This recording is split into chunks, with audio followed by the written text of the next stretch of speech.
Ah. Okay, so my audio wasn't working. Okay, let me do that whole spiel again. Hola, buenos tardes. Um, okay. In this live stream, we're gonna cover some things about El Salvador, and a few other things. Talk briefly about Ordinals and BRC-20. Man, I had a whole spiel I just went through. Oh well. So let's go ahead and get into it. I was hoping that we'd have some people join in on the chat, but I know this is a Monday afternoon. I was supposed to go live last night. I didn't. Ended up having some Bitcoiners over. It was my birthday yesterday. We had some drinks, had a good conversation, and before I knew it, the day was done. So here we are on this beautiful Monday afternoon, and let's go ahead and dive into things real quick. Bitcoin currently at 27.6. I think we went to 26 something last week. So interesting to see which way we head at this point. Yeah. What Ethereum 1.8. Man, pray for XRP Army. I've been seeing some crazy stuff on my Twitter feed with XRP Army, but XRP 48 cent, Cardano 37 cents, so on and so forth. Let's go ahead and get into it. I wanted to bring this up, Escape to El Salvador. If you come to El Salvador now at this critical moment and help us build the future and transcend the past, to help us claim our sovereign right to liberty and justice for all, you will be held in high regard by all the people of the world, and your descendants will cherish your memory. You will take your place in the hallowed halls of pioneers and great visionaries who not only realized the simple truth, but acted to bring it to life. What is your legacy? If there's one thing that I've learned being here for nearly 2 weeks, is that people are making moves. Bitcoiners are making moves. I get the sense that people are really starting to see El Salvador as a developing or upcoming land of opportunity, and people are taking action right now and literally jumping ship from wherever they're currently living across the world and coming to El Salvador. It really is, it's happening. And I wanted to touch on, wait a minute, here we go. Let me find it.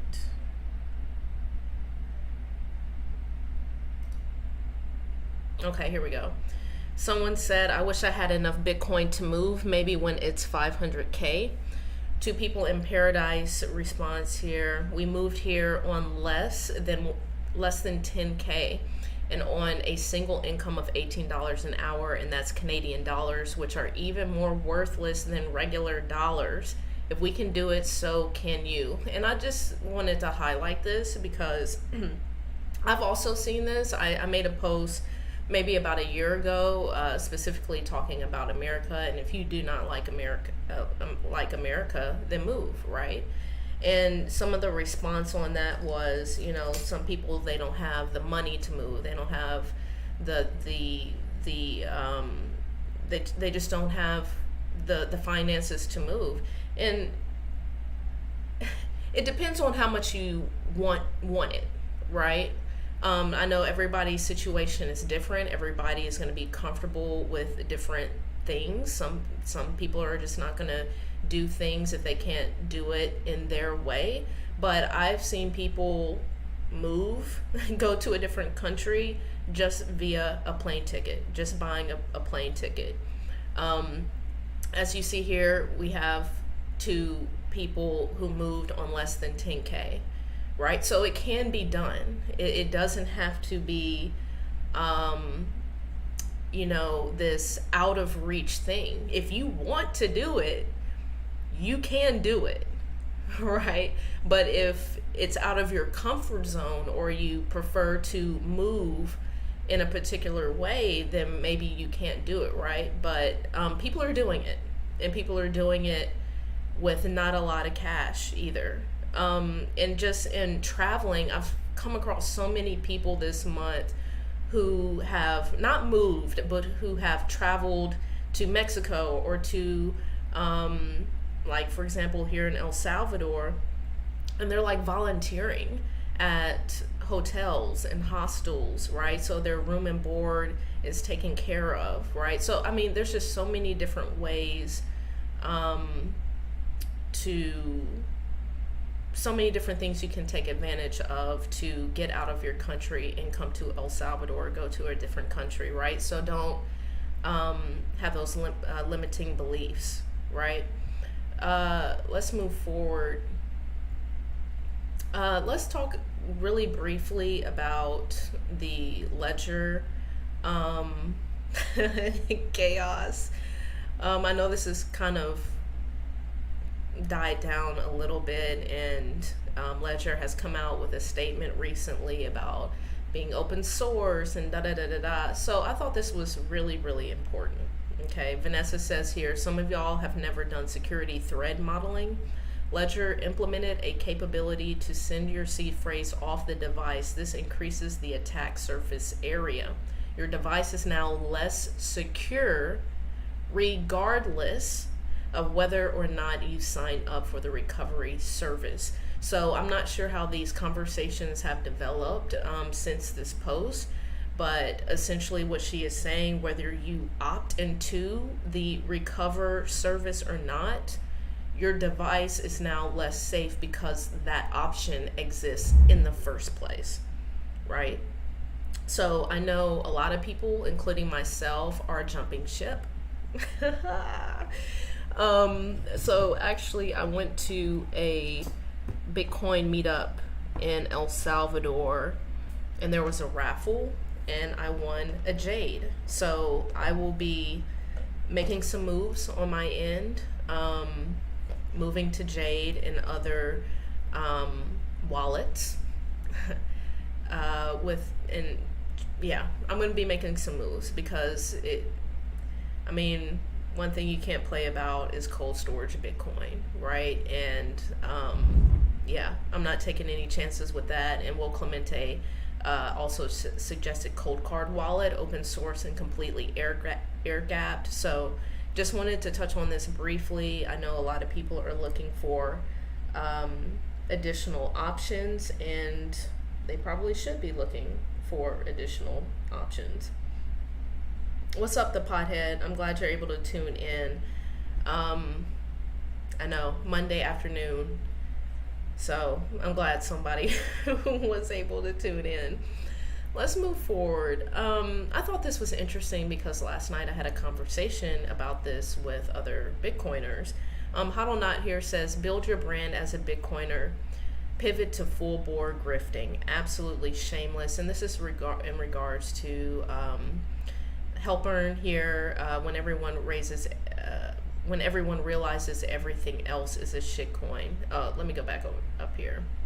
Over the next 5 to 10 years, all the crypto capital will flow into Bitcoin. And her response was, when everyone realizes everything else is a shitcoin. And apparently, Help Earn here, and Layla, right, has kind of taken a step back and I guess talking about shitcoins, which is definitely taking a step back, right? Because everybody has their own journey, and we were talking about this last night. Everybody has their own journey. Some people, they come directly into Bitcoin, they never touch a shitcoin. I met someone like that since I've been here. They've never even touched shitcoins, and all they know is Bitcoin. Some people, we get into Bitcoin and then we realize that there's opportunity to make money in shitcoins, and we do that and we get wrecked and we learn lessons and we get rug pulled, and then we eventually realize that Bitcoin is king, which is kind of my story right now. Do I hold some shitcoins right now? Yes, I do, purely for profit. Is that a question of ethics and morality? Absolutely. And of course, if you're down this Bitcoin rabbit hole, you know that it is in fact a question of ethics and morals to be in this shitcoin casino. But for me, I'm just not there yet where I'm a Bitcoin maxi, in the sense that Bitcoin is the one and only. It is the king. Bitcoin will eat everything. But do I only hold Bitcoin? No, I don't, right? But anyway, and I hold other stuff specifically for profit to put back into Bitcoin, right? But I just thought this was interesting. It's one thing to go from a shitcoiner and then to find the light and then move more into the Bitcoiner mindset or the Bitcoiner maximalist mindset. It's another to essentially fall backwards, and I'm not sure how that happens. Just wanted to touch on that, and basically what we were talking about last night is guy I was talking to was like, he had this epiphany moment where he was like, oh, that's just how early we are that shitcoins exist and people play the shitcoin casino. That speaks to just how early we are in all of this, right? Next, I wanted to go into this. What happens to Bitcoin if a government turns off the internet? Let's play this clip real quick.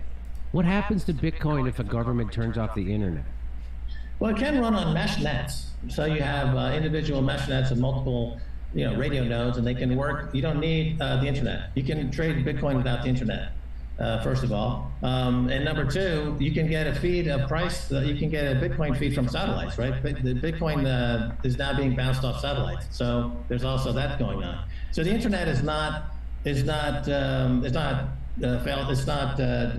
you can still work your internet. I would also your Bitcoin. I would also say that if you have a catastrophic situation where the internet goes off and there's chaos, all of your property that you own in your home, your car, your gold, your guns, your butter, whatever, all that can be either stolen or seized.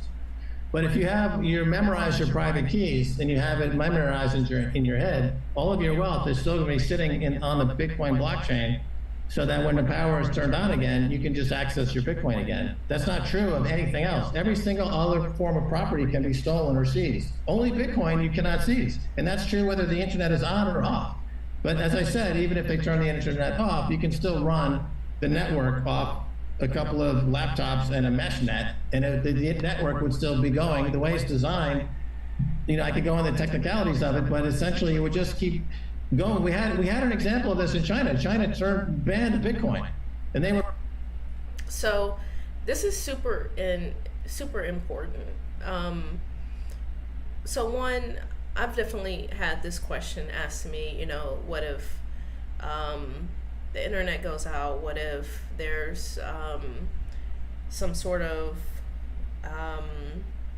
apocalyptic, some sort of disaster that happens and the power goes out? And my response to that is because people would say, that's why I want gold, that's why I want land, because at the end of the day, if something crazy happens, I have my gold, I have my land. And my response to that is, really, you're going to want guns and ammo, right? Because all of what you just mentioned can be taken from you. Now, I know Max here just said your guns and ammo can be seized and stolen as well, but at least you can put up a fight, right? But it's true, though, that the network is still going to be there, right?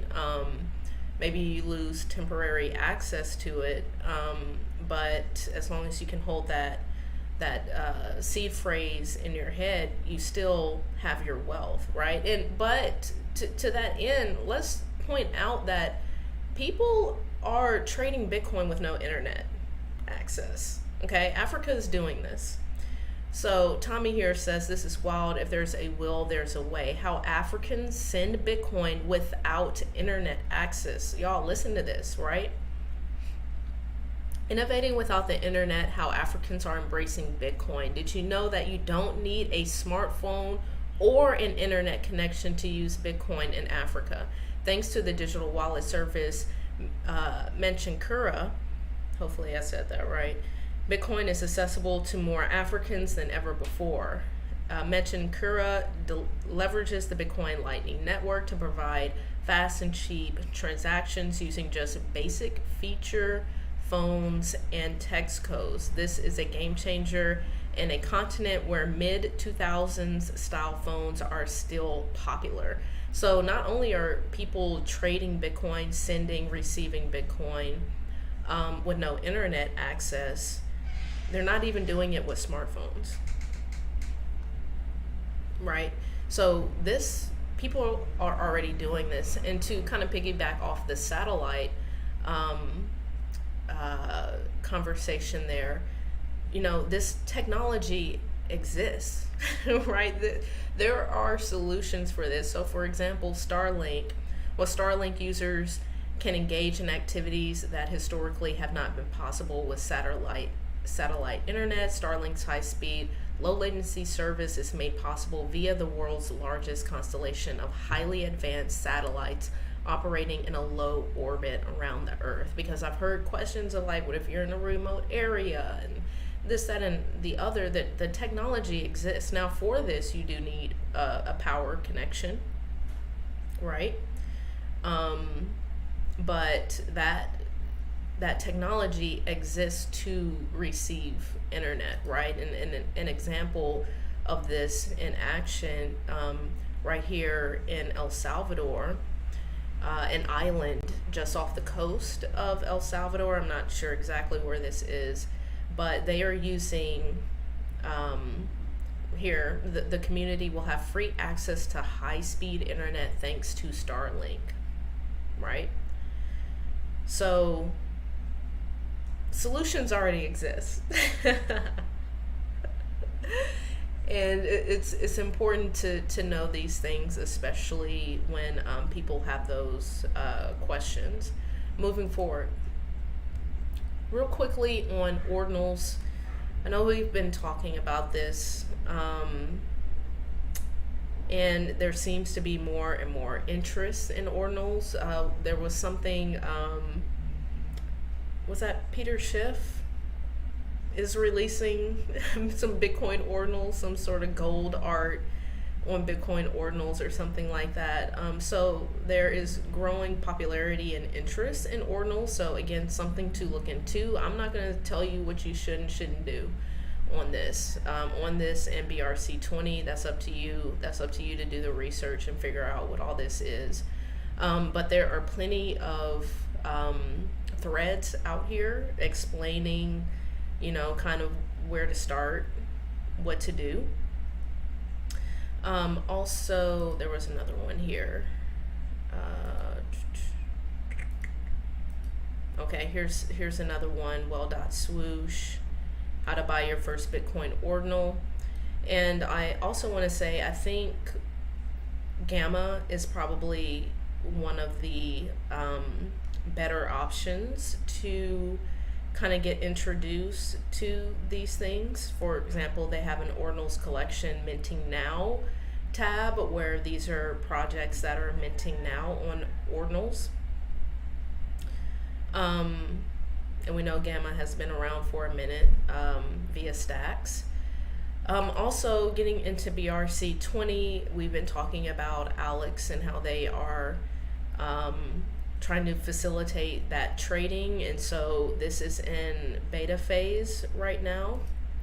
BRC-20s. I saw something on Twitter where one project was like, what was that? It was like OXBT something. If you bought the Ordinal, then you got an airdrop of the token or something like that, and value of those tokens would have been like $500-600 or whatever. So again, you know, do your own research, for sure. I don't know. And then of course we have ord.io as another option here. And lastly, I just wanted to touch on this. I've seen a few Bitcoiners post about this, and I don't know, just something to keep on the radar. 10.10.1 decentralized finance, BTC trading without counterparty risk. And so some features of this, which will be an application, is self-custodial accountless, which I believe translates to non-KYC. I didn't see anywhere on here where it said explicitly no KYC, but I'm assuming that's what accountless means.